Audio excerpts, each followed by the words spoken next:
Oke, selamat pagi anak-anak semuanya. Bagaimana kabarnya hari ini? Alhamdulillahirabbil alamin. Oke, pada kesempatan kali ini alhamdulillah kita dapat bertemu lagi ya. Sebelumnya ibu absen dulu. Yang pertama ada Alfian, masuk. Fani, masuk. Nur, masuk. Kemudian Susanti. Oh, tidak masuk. Kenapa? Sakit perut, kata kata siapa? Oh, Fani ya. Kenapa, Van? Kalau sakit perut itu kemarin kamu ajak makan seblak. Oke. Kita doakan teman kita semoga cepat sembuh ya.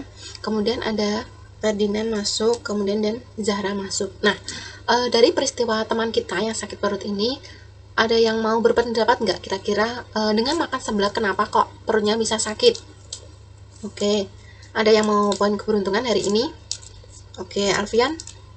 Oh, kata Alfian tempatnya kurang bersih. Kemudian, oke Nur. Oh, makannya tidak tepat waktu. Kemudian Ferdinand. Oh, alergi pedas. Oke, pada pagi hari ini kita akan belajar mengenai gangguan atau kelainan pada sistem pencernaan manusia. Nah, jadi kan gangguan pada sistem pencernaan itu pada manusia khususnya itu sangatlah beragam. Faktor-faktor penyebabnya pun juga bermacam-macam. Nah, diantaranya ada yang makanan yang kurang baik dari segi kebersihan ataupun kesehatan. Misalnya tadi kata siapa tadi, Alfian ya?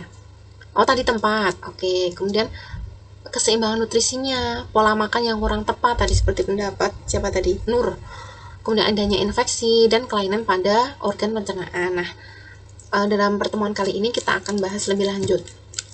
Untuk yang pertama, mah sendiri kita tahu itu merupakan luka di lambung dan usus 12 jari. Jadi ada dua jenis luka, yang pertama di lambung, yang kedua di usus 12 jari. Nah, penyebab itu biasanya kan menimbulkan nyeri di ulu hati, dinding dada bagian depan ataupun yang punggung. Nah, biasanya rasa nyeri ini itu diiringi dengan ingin mual, ya seperti itu. Kemudian penyebabnya sendiri ada waktu makan yang tidak teratur, jumlah makanan yang terlalu banyak atau terlalu sedikit. Jadi kalau makan itu seperlunya saja, sedang-sedang saja, tetapi sudah memenuhi nutrisi yang diperlukan oleh tubuh. Kemudian terlalu sering mengkonsumsi makanan yang sulit dicerna, jadi kan lambungnya ini bekerja ekstra. Nah, mungkin saja dalam mencerna itu nanti bisa luka. Kemudian jam tidur yang tidak teratur, kemudian melakukan pekerjaan melebihi kemampuan fisik maupun psikisnya, kemudian juga iritasi lambung oleh Helicobacter pylori. Nah, jadi bakteri ini itu bisa hidup di suasana asamnya lambung. Walaupun di suasana asam dia masih bisa hidup, bahkan dia juga bisa berkembang menjadi lebih banyak dan menginfeksi luka yang ada di bagian lambung maupun usus 12 jari. Nah, kemudian untuk cara mencegahnya sendiri dengan membiasakan makanan dengan teratur, mengunyah makanan dengan baik, jangan makan terlalu banyak, dan jangan berbaring setelah makan. Kebiasaan buruk biasanya ini. Kurangi konsumsi makanan yang pedas ataupun asam. Nah, kemudian ada kurangi menyantap makanan yang menimbulkan gas, misalnya soda. Nah, boleh minum soda, tapi setelah makanan pokok atau kebutuhan nutrisi kita yang utama itu sudah terpenuhi, dan kemudian jangan sering-sering ya untuk minum soda. Kemudian jangan makan makanan yang terlalu dingin ataupun pedas atau panas. Kemudian mengurangi makanan yang digoreng, hindari merokok dan minuman yang banyak mengandung kafein, dan kemudian berpikir dengan rileks. Nah, jadi kalau Mas sendiri ini kan karena luka dalam, ini biasanya langsung saja diperiksakan ke dokter untuk dilakukan tindakan selanjutnya, baik itu diberi obat maupun diberi sebuah pengobatan khusus. Tapi biasanya untuk meminimalisir supaya tidak terkena mah, biasanya dengan cara minum madu, biasanya dicampur dengan air itu 2 jam sebelum makan dan 3 jam sesudah makan. Nah, karena madu itu mengandung magnesium dan kalsium. Kemudian diare sendiri itu merupakan kondisi di mana rangsangan buang air besar itu terjadi secara terus menerus. Jadi misalkan siapa tadi, Zara misalnya BAB satu hari berapa kali? Oke, 1 kali. Nah, biasanya kalau diare itu bisa sampai 2 sampai 3 kali sehari, jadi sangat mengerikan ya. Nah, kemudian infeksi penyebabnya sendiri itu ada infeksi oleh virus, bakteri, parasit. Biasanya ini oleh bakteri Salmonella, Shigella, Candida, Escherichia coli, dan juga bakteri maupun parasit lainnya. Kemudian alergi terhadap makanan atau obat tertentu, dan kemudian ada stres. Nah, kemudian cara mengobatinya gimana, Bu?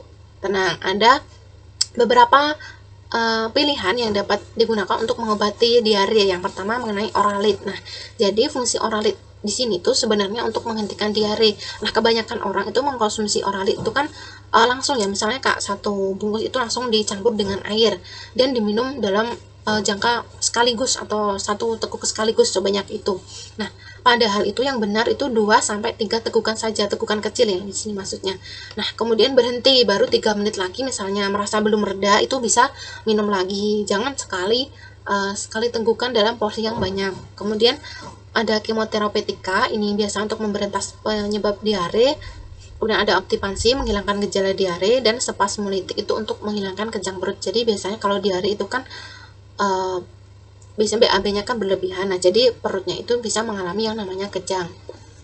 Cara mencegahnya sendiri itu ada selektif dalam mengkonsumsi makanan dan senantiasa menjaga kebersihan makanan, menyimpan makanan dengan baik, kemudian mencuci bahan makanan dengan bersih sebelum diolah, dan mencuci tangan tentunya. Ini kebiasaan baik yang baru kita lakukan 2 tahun terakhir ini dengan sabun sebelum makan. Jadi jangan pakai air saja, kalau bisa tuh pakai air mengalir dan ditambah sabun. Kemudian menjaga lingkungan sekitar agar tetap bersih.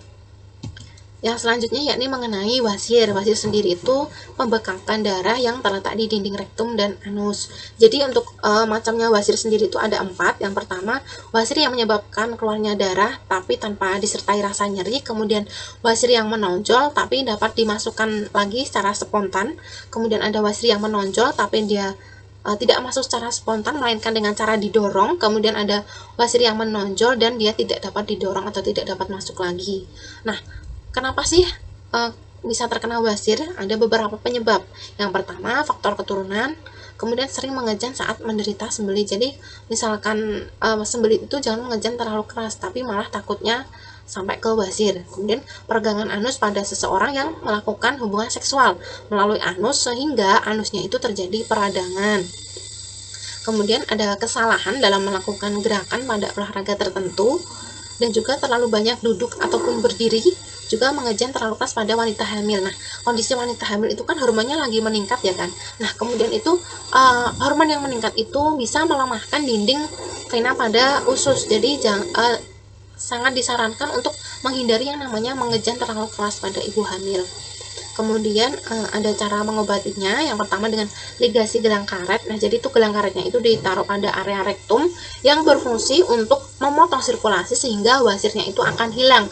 Namun tidak instan ya anak-anak sekalian. Jadi dalam beberapa hari tidak secara spontan. Kemudian ada skleroterapi, yaitu dengan menyuntikkan cairan kimia khusus berfungsi untuk mengecilkan wasir.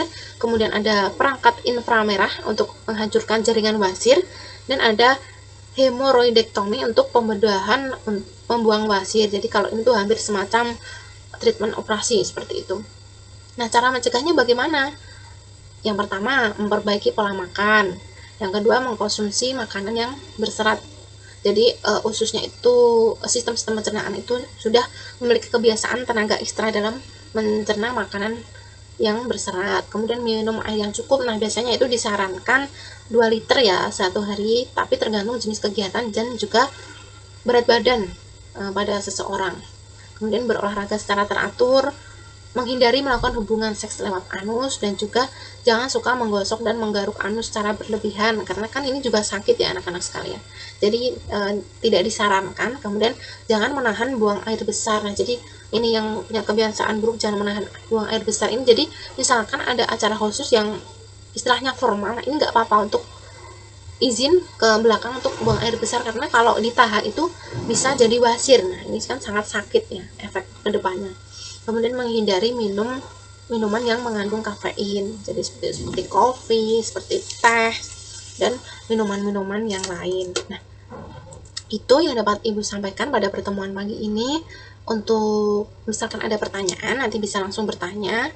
Tapi ini waktunya sudah habis, kita bahas lagi pertemuan selanjutnya.